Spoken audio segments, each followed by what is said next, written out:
হেনস্থা রেল হকার্সদের প্রতিবাদে কীর্ণাহার আরপিএফ আউটপোস্টে এসে ক্ষোভ প্রকাশ কাটোয়া আহমেদপুর রেলওয়ে হকার্স ইউনিয়নের। ট্রেন চলে হাতে গোনা মাত্র 3 জোড়া, তার মধ্যে হকারদের সংখ্যাও এমন কিছু বেশি নয়, কিন্তু তাতেই উঠছে বিতর্ক। নানান অজুহাতে রেল পুলিশ তাদের হেনস্থা করছে, এই অভিযোগ শুনছেন কাটোয়া আহমেদপুর রেলওয়ে হকার্স।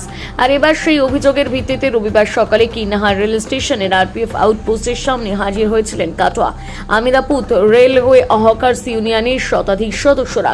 এদিন সংশ্লিষ্ট আউটপোস্টের আধিকারিকদের সঙ্গে দেখা করে মৌখিক অভিযোগ ও দাবি দেওয়ার সম্পর্কেও জানান তারা। উপস্থিত ছিলেন পশ্চিমবঙ্গ রেল হকার্স ইউনিয়নের কাটোয়া শাখার সম্পাদক বাপি দেব। তিনি জানান, অল্প ট্রেন চলার জন্য হকার্সদের উপার্জন হয় সামান্য, তার উপর আবার নানান অজুহাতে হেনস্থার শিকার হতে হচ্ছে। অবিলম্বে তা বন্ধ না হলে বৃহত্তর আন্দোলনে যাব আমরা। যদিও এই প্রসঙ্গে আরপিএফ এর এক আধিকারিক জানিয়েছেন, বিষয়টি খতিয়ে দেখে যথোপযুক্ত ব্যবস্থা নেওয়া হবে। অন্যদিকে ছিলেন সংগঠনের কাটোয়া আহমদপুর শাখার সম্পাদক দুর্যোধন সাহা সহ অন্যান্যরা। কাটোয়া থেকে এসেছি, কমিটি মেম্বার আইন পিটিসি হচ্ছে যে আমাদের যে হকার এই লাইনে থাকে, হকারের উপরে আরপিএফের একটু অত্যাচার হচ্ছে, তারপর ফাইনের ব্যবস্থা করছে।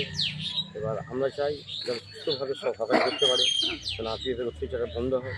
এই কথাই বলতে আমোদপুরে মারামারি হচ্ছে, সেই জিনিসটা আমাদের এখানে চাপটা পড়ে যাচ্ছে। চাইছেন এখন আমরা চাইছি একটু আলোচনা করবো, আন্দোলনের নাম তার জন্য কেস দেখ আমাদের, তার জন্য কোথায় মারপিট করবে, কোথায় এসে কাটোয়া থেকে আসছে, এটা ঠিক নয়। কোন দায়িত্বে রয়েছেন? আমি সম্পাদক, কমিটি মেম্বার আইন পিটিসি। কোন কমিটি? আইন পিটিসি। আপনার নাম? দীপু শেখ।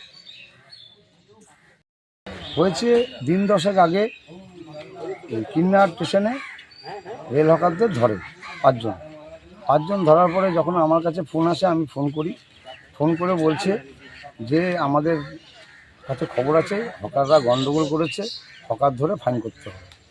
তখন এখানে যে ডিউটিতে ছিলেন চার্জে, তাকে আমি ফোন করার পরে সেদিনের মতন 5 জনকে ছেড়ে দেয়। তারপরে দিন 3 পরে আবার 3-4 জনকে ধরে, ওই একই কথা যে ফাইন দিতে হবে। আমি বললাম, ফাইন এই গাড়ির লাইনে তো প্যাসেঞ্জার হয় না, একবেলা 3টে আপ ডাউনে 6টা গাড়ি, তাহলে এই হকারদের যদি ফাইন করেন সেই টাকাটা মাস গেলেও রোজগার করতে পারে না। ঠিক আছে, আজকের দিনটা ছাড়ুন। উনি আমাকে বারবার বলছে যে সাইতিয়া হেডকোয়ার্টারে এসে আপনার সঙ্গে বড় সঙ্গে কথা বলতে হবে। আমি কী বিষয়, গণ্ডগোলটা কী নিয়ে? বলছে রেল হকাররা আমোদপুর বড় স্টেশনে মারামারি করেছে। তা পরবর্তীকালে আমি খবর নিয়ে দেখলাম যে মারামারি একটা হয়েছে, কিন্তু রেল হকারদের সঙ্গে কোনো জড়িত না, বাইরে ফেরি করে সে স্টেশনে এসে প্যাসেঞ্জারের সঙ্গে গণ্ডগোল করেছে। তো আজকে আমরা এসেছি এই কারণেই যে রেল হকারদের উপর যে আক্রমণ আসছে রেলের পক্ষ থেকে, রেল প্রশাসনের পক্ষ থেকে, রেল হকাররা দীর্ঘদিন ধরে সামান্য পয়সা লাভের করে প্যাসেঞ্জারদের যেই পরিষেবাটা রেল দেওয়া দরকার, সেই পরিষেবাটা রেল হকাররা দিচ্ছে প্যাসেঞ্জারদের। সামান্য কিছু লাভের বিনিময়ে হকারদের এই জীবন জীবিকাও যেমনি চলছে এবং রেলের যাত্রী পরিষেবাটাও চলছে। এই রেল হকাররা যেভাবে জীবনে ঝুঁকি নিয়ে কাজ করছে, হ্যাঁ, আমাদের অনেক হকার বন্ধু আছে, তারা এই কাজ করতে করতে তাদের জীবন নষ্ট হয়ে গেছে, কারো হাত কেটে গেছে, পা কেটে গেছে। আমরা এই জীবনে ঝুঁকি নিয়ে যে কাজটা করি, তারপরে যদি এই রেলের এই আক্রমণ আসে, তাহলে আমরা কোথায় যাব? তাই আমাদের দাবি, কাজ চাই, কাজ দাও, নাহলে হকারি করতে দাও। বিকল্প ব্যবস্থা ছাড়া হকার উচ্ছেদ করা যায়নি, যাবে না, যাচ্ছে না। আপনার নামও পরিচয়? আমার নাম, আমি Katwa CITU, Paschimbanga rail hawkers union CITU সম্পাদক বাপি দেব।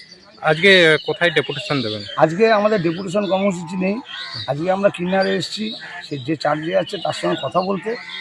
এবার যদি কথা বলতে যদি সমস্যা মেটে ভালো, নাহলে আমরা বৃহত্তর আন্দোলনের দিকে যাব, ডেপুটেশনের দিকে যাব।